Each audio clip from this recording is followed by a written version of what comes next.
Soos ons vroeër vanaand genoem het, is dit vandag wêreld vigsdag.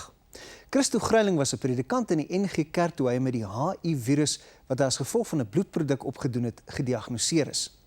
Kort nadat hy sy gemeente daarvan vertel het, het hy en sy vrou Liesel uit die bediening getree en hulle in Stellenbosch gaan vestig. Christo het intussen vigs opgedoen en hy leer nie net elke dag om met die siekte saam te leef nie, hy beywer hom ook daarvoor om die onkunde en stigma daaromheen te verwyder. Baie welkom by Kwela Christo. Dankie Koenie. Dis wêreld vigsdag. Jy is 'n vigsleier. Wat is die boodskap wat jy vandag vir mense wil sê? Ek dink die belangrikste boodskap is om te besef dis 'n realiteit. En ek dink vir lank het Suid-Afrikaners probeer dit weghou van onsself af en sê dis nie ons probleem nie, dis sekere bevolkingsgroepe of sekere mense met seksuele voorkeure is 'n probleem en die meeste mense het gedink, ag, dit gaan ons nie raak nie. Ek dink ons is op die punt om te besef dit gaan elkeen van ons direk raak. As dit nie jou familie is nie, dan gaan dit jou sak raak. En as ons nie nou gaan inklim en 'n verskil maak nie, dan gaan ons vorentoe baie groter probleme hê. As jy die mag en pag gehad het, wat moet ons doen? Hoe moet ons optree? Wat sê jy verander? Die grootste ding wat ek graag wil regkry is dat mense saamwerk. Want daar's vir mense baie keer soveel goed wat gebeur en mense wat dingetjies doen en daar's baie keer so onregverdige stuk jaloesie tussen mense wat hulle doen en die probleem is so reusagtig groot. As mense net kan sê, "Hey, kom ons takel hierdie ding uit elke moontlike hoek uit in ons. Vat hom en ons help mense om te verstaan dat HIV-positiewe mense gewone mense is, maar ook om vir mense te help om verantwoordelikheid vir hulle eie seksuele gesondheid te aanvaar." Hoe het jy dit ervaar aan jou eie vel? Hoe tree mense teen jou op? Ja, dis nou, kyk, ek het nou al 'n lang paadjie gestap. 12 jaar is nou 'n lang stuk waar ek nou geweet het ek positief is. En aanvanklik was die ding wat ons deurgegaan het, was daai stuk vrees van, wat gaan mense maak as hulle hoor ek is positief? Gaan hulle anders optree? Gaan hulle vir my ander koppies gee om uit te drink?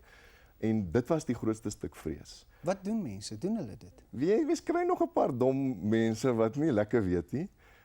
Baie mense al vergeet ek is HIV-positief en omdat ek so half oop is daaroor, is dit vir my dood eenvoudig en maklik, maar nou kom jy in situasies waar jy 'n ou vir jou en 'n vrou, nou wat doen jy?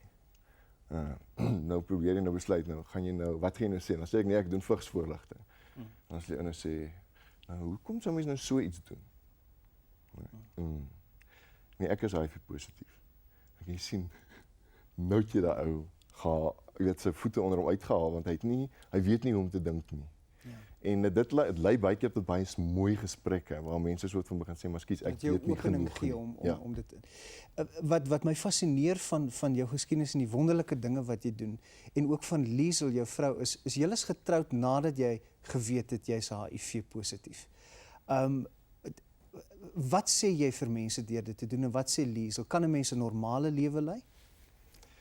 Ek dink dit is die grootste stuk rolmodel wat Liesel dalk wys.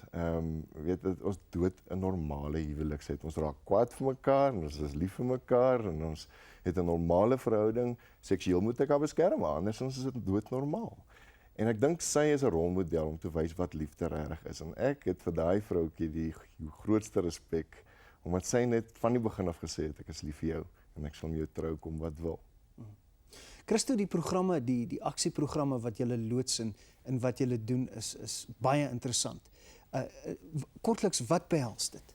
Ja, ons het nou begin, Koenie, toe jare terug, toe ons nou begin het met die bewustheidsprogramme, het ons letterlik gaan skole gegaan en meer inligting gegee en bietjie van myself gegee. Maar mense het begin besef, die probleem is so groot, mense moet meer mense betrokke kry. So ons werk baie sterk op portuïergroep beginsels, en kies 'n klomp jong mense uit, sê maar 'n paar skole, vat hulle deur 'n proses, gaan wys hulle die realiteit dat hulle dit sien. Soek jy nou die opinieleiers byvoorbeeld in so 'n groep wat dan die boodskap moet voorbeeldige ouetjies nie. Ons soek jy ou wat deur die venster klim en wat allerlei nonsens aanvang en sy pelle moet na hom luister. As hy die ding sê, ja, luister ouens, ons moet hierna luister en as ons gedrag verander, dan is dit die ou wat ons wil hê. En ons vat hulle deur die hele proses waar hulle die realiteit van HIV sien. Kyk, ek is nou heeltyd daar en ek deel met hulle my ervaring en Liesel is daar en sy deel haar ervaring, maar hulle vergeet gou ek is positief. Maar dan gaan hulle op 'n stadium en dan vat ons hulle gaan speel hulle met die HIV-positiewe babas en hulle gaan voer hulle en hulle gaan staan langs die bed van sterwende persone en ontmoet nog HIV-positiewe ouens en as hulle daar wegstap, dan het hulle die inligting gekry, hulle houdings is verander, hulle die realiteit gesien. En dan sê ons vir hulle, okay, nou gaan julle en julle gaan die verskil maak. Ek wil vir jou baie moeilike vraag vra en jy sal my miskien 'n antwoord skuldig bly. Dit is miskien 'n onregverdige vraag, maar as jy jou lewe oor kan hê, daar's soveel positiewe goed en jy doen soveel wonderlike werk. As jy lewe kan oor hê, sal jy weer wil HIV positief wees of sal jy daardie paadjie verbyloop? Koenie, ek dink nie enige iets wat in mense lewe gebeur kan 'n mens ooit sê ja, dit is lekker of is goed nie.